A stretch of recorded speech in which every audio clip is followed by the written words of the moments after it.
I really need to invest in some more USA merch because I wanted to bust out some Americana to support USA in these Olympics, and I realized that I still only have that one t-shirt that I wore for 4th of July and Labor Day, and I figured I shouldn't wear that one again.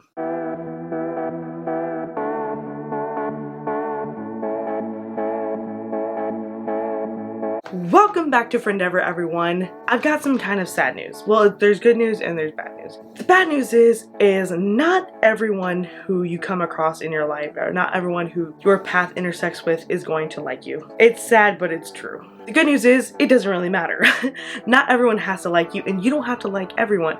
But there is an element of respect there that needs to be seen either way. The second bad news is that sometimes those people who just don't like you for no reason, they're not going to respect you either. I recently had an encounter with such a person who, very first time we ever met each other, she did not seem to like me. I had never laid eyes on her before, never heard of her, never seen her before. Our paths crossed, we were introduced, and I guess we just didn't click. Nothing terrible happened from it, nothing bad happened. We did end up having to work together, but it was just like one of those awkward moments where you kind of get this vibe that this person doesn't like you. So I thought today we would talk about a few ways to how to respond to that and a few outlooks to have when those situations arise. Also, what might cause a few of those situations so that you can be prepared and maybe potentially avoid such situations in the future and maybe head them off. Okay, let's start with number one.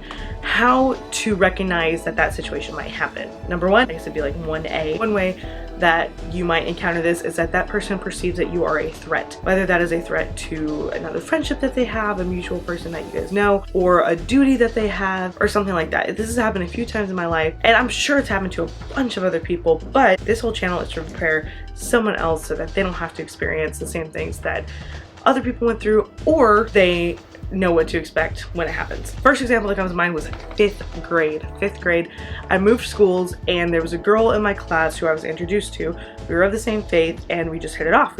We ended up being really good friends through middle school and into high school. And this other girl felt so threatened by this new friendship that had developed. Again, this is 5th grade. A lot of weird stuff happens in 5th grade. That's just part of it. But that was my first experience with it.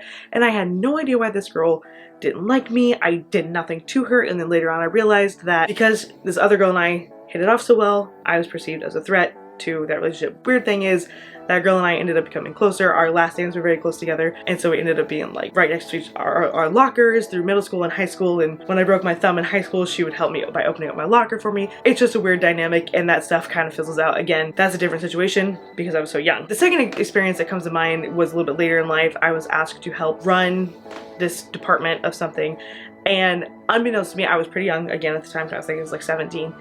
And I did not know that the current person did not know that I had been asked to do this. Another couple issues there is that the person who asked me to do that was not taking the right steps for the other person, for the feelings to be heard, or for a transition, or just to let them know, hey, we got some help coming in for you, we want to develop someone else. It just happens. It just happens. So perceived as a threat, even though this person was much older, because I was given this role, it directly met up with her role, and I ended up overtaking it. So I guess it was a valid threat, but I had no ill intent, nothing like that. It was just lack of communication on the leader. So that's the second thing to note, is that just because someone feels threatened by you does not mean that it's your fault that they feel threatened. That's a leadership lesson in and of itself. This is not a leadership channel, but we might get into some leadership topics, because when you interact with people, friendships and all that kind of stuff, you need to have an element of leadership to direct the flow of how you want a friendship to grow. Something to think about. So those are some situations in which you can recognize like that kind of thing could happen, right? Threatened or not understanding where that person is coming from, that kind of thing. Steps to dealing with that. I didn't realize this until much later. In fact, I really didn't get to like put it into practice until this most recent event, which was literally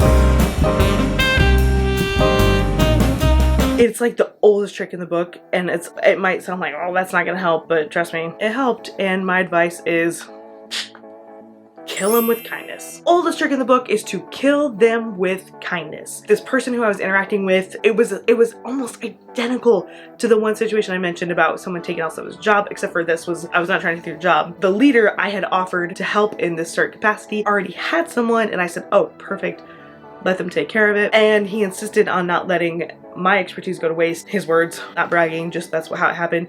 And so he introduced me to this other person, and it was like immediately she felt threatened and she did not like me, or so I thought. I could be totally wrong. I honestly, a lot of this stuff is just about perception. So I perceived that she didn't like me. When I say it was for no reason, that's a little bit of a red herring because the reason is that she felt threatened, but other times they won't like you just because they don't like you. Anyways, going back to Killing with Kindness, I complimented this woman. I told her I loved her clothes, which I did. I wasn't gonna lie, I really liked the dress she was wearing. I complimented her work. I praised her for what she had done so far because I am not trying to be a stumbling block to anyone. I am not trying to tear anybody down, and you shouldn't either. You should not be the person who is trying to one-up the other person or who takes pleasure in them feeling threatened by you. Kill them with kindness, be the bigger person, and lead that situation. I could have easily have just bowed up and been like, no, he told me he wanted my help too. That's not what this is about. And especially in this situation, that's not what it was about. It was only about working for this greater cause. But it was over and it ended up working out really nicely. That's just an example that it still happens to this day, that not everyone who comes in contact with you is going to like you. Let's go to the good news. So the good news is that it doesn't matter. It doesn't matter if everyone likes you, because most of the time when someone doesn't like you, if you're doing the right thing, if you're being kind, if you're being loving, if you're being supportive, if they don't like you, it's usually something is wrong with them. And it kind of goes back to the revolving door or the yo-yo, whatever you want to think of it as. The yo-yo, sometimes that bouncing around from friendship to friendship is all based off of trust issues or family issues or something that happened in their past. And so just in the same vein, if someone doesn't like you, it might be because you represent something that has gone wrong with them in the past, and it has nothing to do with you. It's just an issue that they have to work out on their own time and in their own way. I hope this video helped today. If you have any questions, please feel free to leave a comment or DM me at ɪnˈdevə. Please be sure to like this video and subscribe. I'm so happy to see that we've got a few new subscribers over the last couple weeks. You guys are the first ones to see this content, so if you like it, please subscribe. Don't forget, friendship is a journey, friendship is an endeavor, and I will see you next time on ɪnˈdevə.